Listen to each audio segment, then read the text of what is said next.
Thought process या thought form, जो mental status examination में जो थॉट होते हैं, 4 तरह के थॉट माने जाते हैं। थॉट प्रोसेस या form, thought stream, thought position और थॉट कंटेंट। उसमें से एक है थॉट प्रोसेस या फॉर्म, मतलब इंसान सोचते कैसा है, बजाय कि ये कि क्या सोचते हैं, वो थॉट कंटेंट में हो जाता है। प्रोसेस क्या है सोचने का। तो थॉट प्रोसेस को थॉट फॉर्म भी कहते हैं। ये एक मैनर है, तरीका है, जिसमें आइडियाज़ जो आपस में कनेक्टेड होते हैं एक दूसरे के साथ, वो कैसे कन्वे करा जाता है लिसनर को। मतलब कि आइडियाज़ जो हमारे ब्रेन में आइडियाज़ कनेक्टेड होते हैं, लिसनर को हम कैसे कन्वे करते हैं, उस चीज़ को हम थॉट प्रोसेस कहते हैं। या रिटन स्पीच है तो एक रीड कर रहा है तो उसमें कैसे सामने वाले को समझ आता है।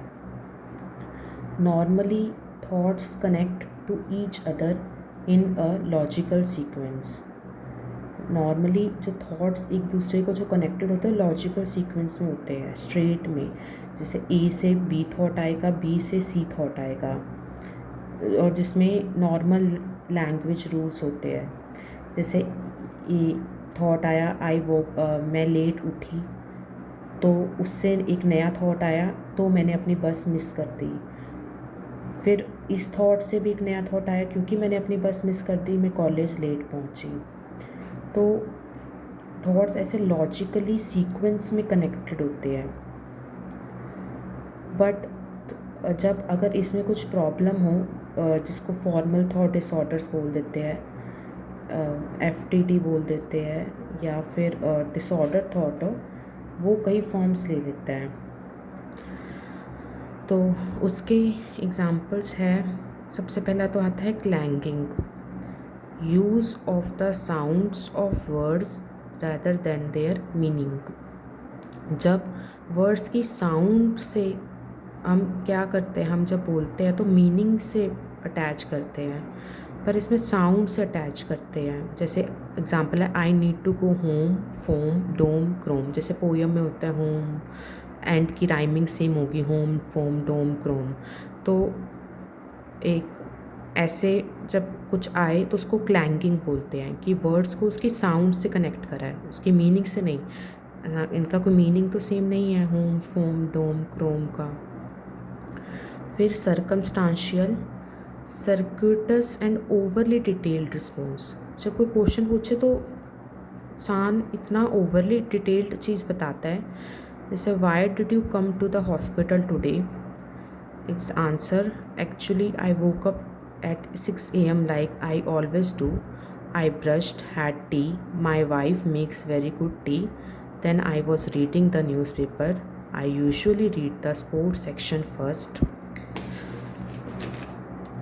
But today I started feeling a strange heaviness in my chest. It reminded me of last year when I had acidity.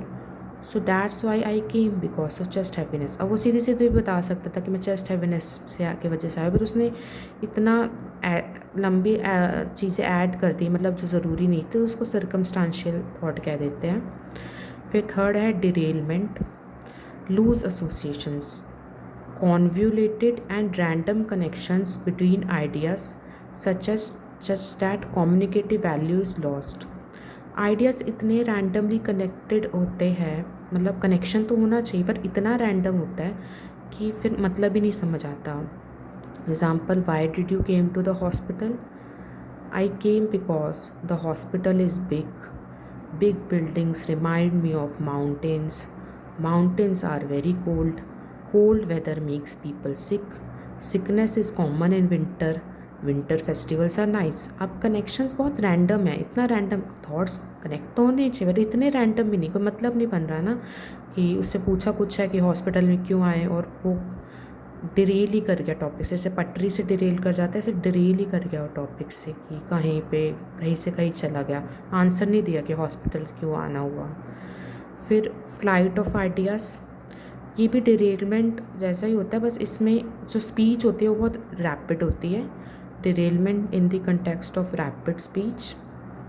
Incoherence, word salad, इसमें क्या होता है, complete disregard for conventions of word usage, grammar and syntax resulting in incoherence, कि जो हम कुछ बोलते हैं, जैसे वर्ड सैलेड होता है ना, सैलेड बन जाती है एक इनकोहेरेंस, मतलब कुछ समझ नहीं होता है, कोहेरेंट मतलब कुछ समझ आना, इनकोहेरेंस मतलब कुछ समझ ना आना, कि जो भी हम कुछ बोलते हैं तो वर्ड ग्रामर का ध्यान रखते हैं, सिंटैक्स का ध्यान रखते हैं, और वर्ड को किस तरह यूज़ करना है उसका ध्यान रखते हैं, पर इसमें इसका कंप्लीट डिसरिगार्ड होता है तो कुछ समझ नहीं आता।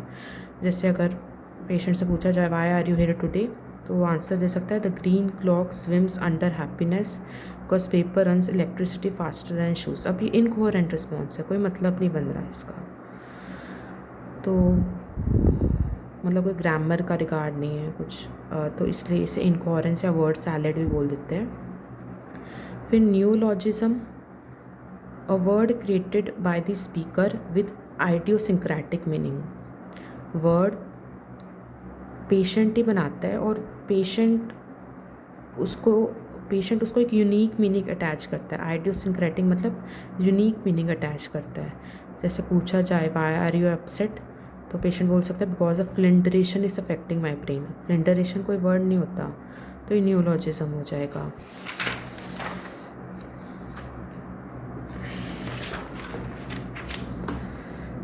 देन टेंजेंशियल में responses that have only remote connection to the original idea. जैसे टेंजेंट होता है, एकदम सर्कल को छू के चला जाता है, तो रिस्पॉन्सेज जो होते हैं उनका ओरिजिनल आइडिया से रिमोट कनेक्शन होता है, मतलब कनेक्शन होगा बट बहुत ही दूर का, बस थोड़ा सा छू के चले जाएंगे।